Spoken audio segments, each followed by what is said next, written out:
Assalamualaikum warahmatullahi wabarakatuh. Perkenalkan, saya Nila Dwi Anggraini dengan NIM 2109116078. Nah, di sini saya akan membahas mengenai analisis strategi Gojek dalam mempertahankan dominasi pasar transportasi online di Indonesia. Di sini akan dibahas mengenai profil perusahaan, analisis untuk Gojek, rekomendasi SITI, serta kesimpulannya. Oke, yang pertama ada profil perusahaan. Gojek merupakan layanan transportasi berbasis online yang menjadi pionir dalam inovasi dan revolusi industri jasa transportasi online di Indonesia.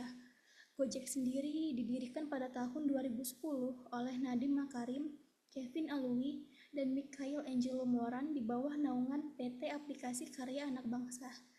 Dan pada tahun 2021, Gojek bergabung dengan Tokopedia dan menjadi satu entitas baru bernama Goto. Hingga kini Gojek telah berkembang menjadi salah satu perusahaan teknologi terbesar di Indonesia dan telah tersedia lebih dari 150 kota di Indonesia, dan Gojek ini telah melakukan ekspansi ke beberapa negara di Asia Tenggara seperti Singapura, Vietnam, Thailand, dan Filipina. Lalu apa sih ide bisnis dari kemunculan aplikasi Gojek tersebut?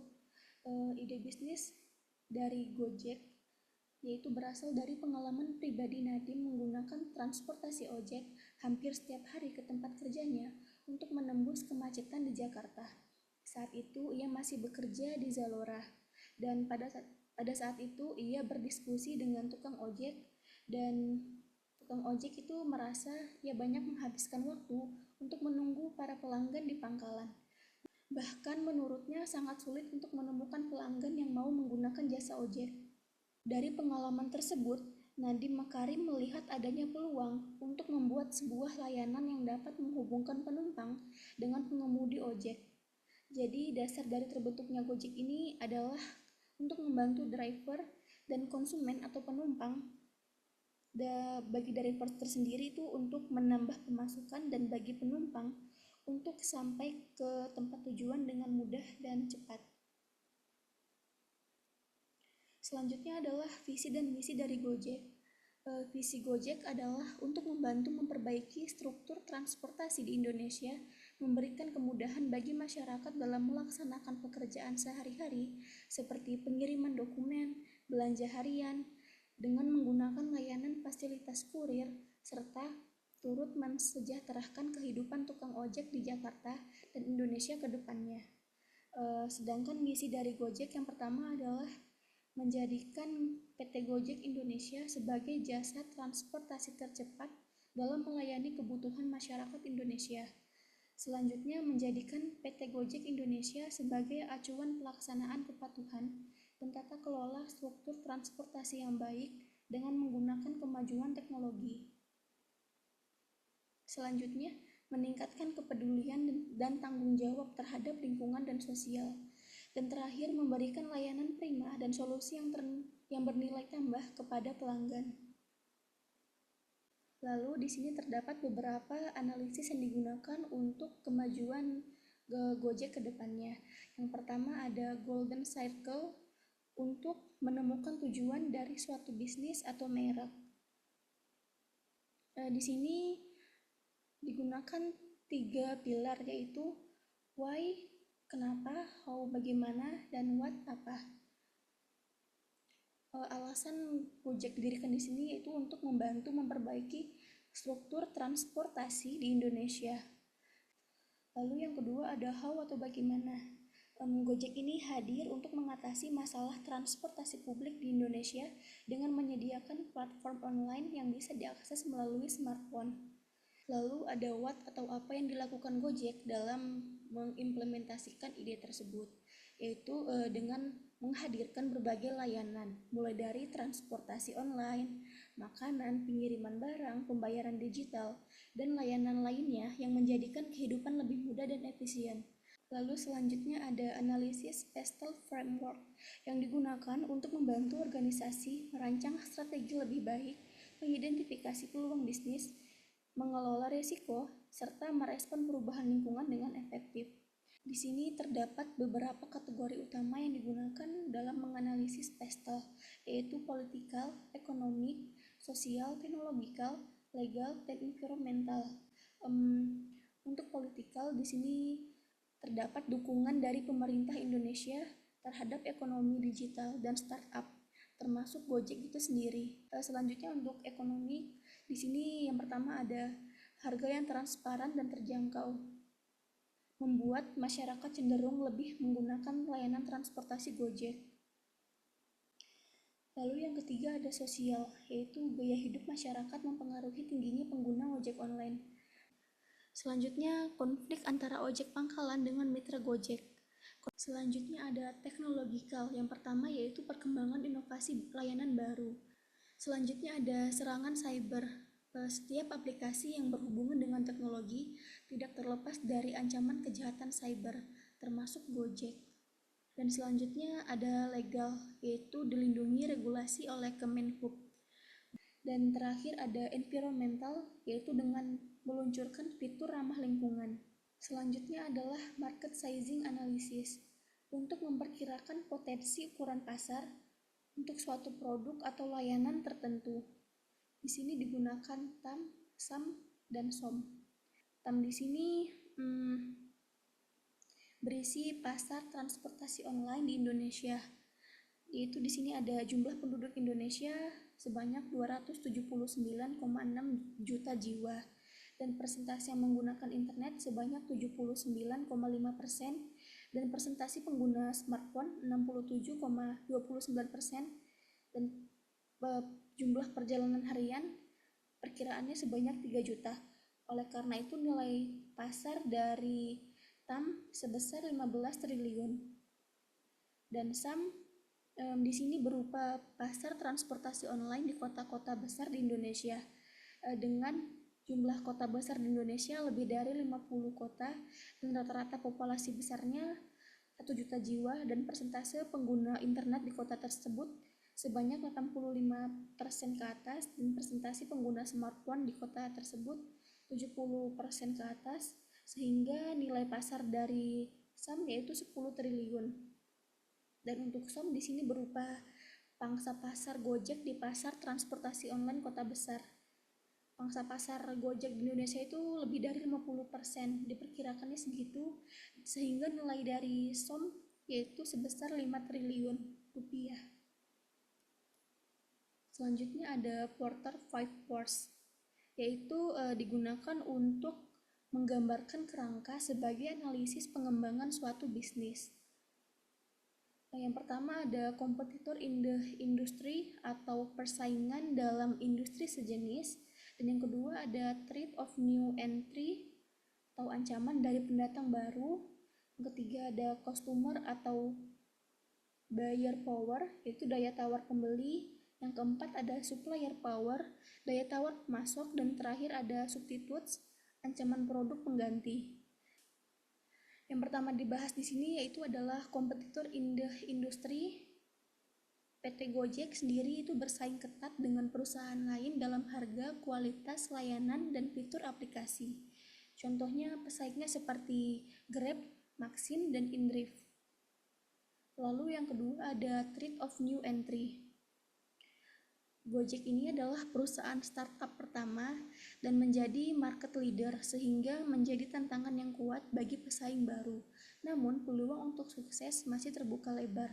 Oleh karena itu dalam threat of new entry dikategorikan sebagai medium. Dan yang ketiga ada buyer or customer power, yaitu pelanggan Gojek memiliki beragam opsi dalam memilih layanan transportasi online seperti Grab, Maxim, dan InDrive. Karena itu untuk ini dikategorikan sebagai high. Selanjutnya ada supplier power, yaitu Gojek memiliki jaringan mitra pengemudi yang luas, di mana sebagian besar kendaraan yang digunakan dimiliki oleh pengemudi itu sendiri, sehingga dapat memperoleh tenaga mitra dengan mudah. Karena itu supplier power dikategorikan sebagai low. Dan terakhir ada substitutes, di mana Dengan beragam alternatif dan banyaknya pilihan yang tersedia, semakin memperketat persaingan di antara transportasi online yang ada. Karena itu, ini dikategorikan sebagai hype. Selanjutnya adalah value chain analysis, yang merupakan proses di mana suatu perusahaan mengidentifikasi kegiatan utama dan pendukung yang memberikan nilai tambah pada produknya, kemudian menganalisisnya untuk mengurangi biaya atau meningkatkan diferensiasi. Di sini terdapat dua kategori. Yang pertama yaitu primary activities. Ada outbound logistik berupa mitra Gojek dan atribut Gojek. Operation berupa penawaran, pembayaran, dan kontrol kualitas. Outbound logistik berupa pengantaran, layanan pelanggan, dan tracking. Marketing dan sales berupa iklan dan promosi, sponsorship dan event, dan promosi GoPay. After sales berupa jaminan asuransi dan review bagi pengemudi ojek online. Lalu yang kedua di sini ada support activities. Yang pertama ada firm infrastruktur berupa internal audit. Yang kedua ada human resource management, yaitu ada pengembangan SDM dan budaya perusahaan. Teknologi berupa pengembangan produk, keamanan sistem, dan data analitik. Dan terakhir ada procurement. Dan terakhir ada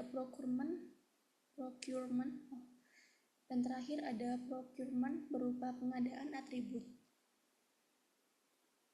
Selanjutnya adalah Pareto Analysis, yang menyatakan bahwa sekitar 80% manfaat dari suatu proyek dapat dicapai dengan hanya melakukan 20% pengerjaan. Di sini ada 80% pendapatan dari Gojek itu berasal dari GoFood dan GoPay. Sementara untuk 20% lainnya berasal dari layanan transportasi online seperti GoCar dan GoRide. Selanjutnya ada TAWS analisis yang bertujuan untuk meningkatkan posisi perusahaan di pasar. Seperti terlihat di layar untuk SO atau Strength Opportunity, yang pertama ada ekspansi ke Asia Tenggara dengan layanan lokal, yang kedua ada investasi teknologi untuk ketahanan sistem, dan yang ketiga ada kemitraan dengan pemerintah untuk layanan publik. Selanjutnya ada weakness dan opportunity. Yang pertama ada layanan di area dengan konektivitas terburuk, dan yang kedua pelatihan pengemudi untuk kualitas layanan, dan yang ketiga tim ahli regulasi untuk adaptasi kebijakan. Yang ketiga ada strength dan trait. Yang pertama yaitu ada inovasi dan peningkatan kualitas layanan. Yang kedua hubungan kuat dengan pengemudi dan penyedia layanan. Yang ketiga komunikasi proaktif dengan pemerintah. Yang terakhir ada efisiensi operasional melalui teknologi. Yang keempat di sini ada weakness dan trait. Yang pertama yaitu ada diversifikasi pendapatan dengan layanan baru. Yang kedua pelatihan keselamatan dan etika untuk pengemudi. Yang ketiga investasi dalam keamanan cyber, dan terakhir monitoring teknologi transportasi otonom. Selanjutnya ada Porter generik strategis. Di sini ada 4 kategori utama berdasarkan 2 dimensi, yaitu yang pertama ada lingkup pasar total market atau broad market, dan narrow market, dan jenis keunggulan kompetitif low cost dan differentiation. Untuk low cost atau kepemimpinan biaya rendah, yang pertama ada skala ekonomi, yang kedua efisiensi operasional, dan yang ketiga promo dan diskon. Untuk differentiation total market, yang pertama ada ekosistem layanan terpadu, yang kedua inovasi teknologi, dan yang ketiga ada branding dan reputasi. Dan untuk narrow market low cost, yang pertama ada layanan transportasi harian. Dan untuk differentiation-nya sendiri, yang pertama ada segmen pelanggan spesifik dan fokus geografis. Selanjutnya adalah BCG Matrix, yaitu alat yang digunakan untuk mengevaluasi portofolio produk atau layanan perusahaan berdasarkan pangsa pasar relatif dan tingkat pertumbuhan pasar.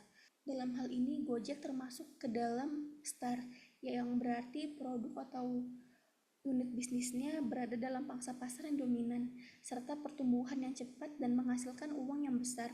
Hal ini berarti produk-produk tersebut merupakan produk yang terkemuka dan diminati oleh pasar. Selanjutnya ada MC Farland Grid Analysis. Yang pertama ada Turn-on System atau High Potential, yaitu teknologi mitra Gojek, strategik pembaruan sistem informasi geografis, support system, inovasi sistem informasi dengan AI, dan faktor sistem yaitu dengan sistem pendukung administratif. Berdasarkan beberapa hasil analisis tersebut, berikut adalah rekomendasi SITIP yang didapatkan. Yang pertama yaitu pembaruan SIG dengan mengembangkan sistem informasi geografis untuk mengakses daerah terpencil. Di sini dapat diimplementasikan pada tahun pertama. Lalu yang kedua ada inovasi sistem informasi dengan AI dengan memanfaatkan data pengguna dan AI untuk memberikan pengalaman yang personal kepada setiap pengguna dan meningkatkan retensi dan kepuasan pelanggan. Hal ini dapat diimplementasikan pada tahun kedua. Yang ketiga ada teknologi mitra Gojek dengan mendukung kesejahteraan mitra Gojek dan memperkuat ekosistem bisnis Gojek sehingga menciptakan dampak positif yang berkelanjutan. Hal ini dapat dilakukan pada tahun pertama. Dan yang terakhir ada sistem pendukung administratif yaitu dengan mendukung berbagai tugas rutin dan operasional serta memungkinkan fokus pada inisiatif strategis dan inovatif. Hal ini dapat dilakukan pada tahun pertama. Kesimpulan yang dapat diambil berdasarkan analisis tersebut yaitu Gojek Indonesia telah berubah dari layanan ride hailing sederhana menjadi super app multifaceted yang secara signifikan mempengaruhi kehidupan sehari-hari jutaan orang di Indonesia. Yang awalnya melalui ojek pangkalan menjadi transportasi online dengan Gojek. Dengan model bisnis yang kuat, kehadiran pasar yang kuat, dan komitmen terhadap inovasi dan dampak sosial, Gojek berada pada posisi yang baik untuk terus tumbuh dan sukses dalam ekonomi digital yang dinamis. Demikian pembahasan dari saya, kurang lebihnya mohon maaf.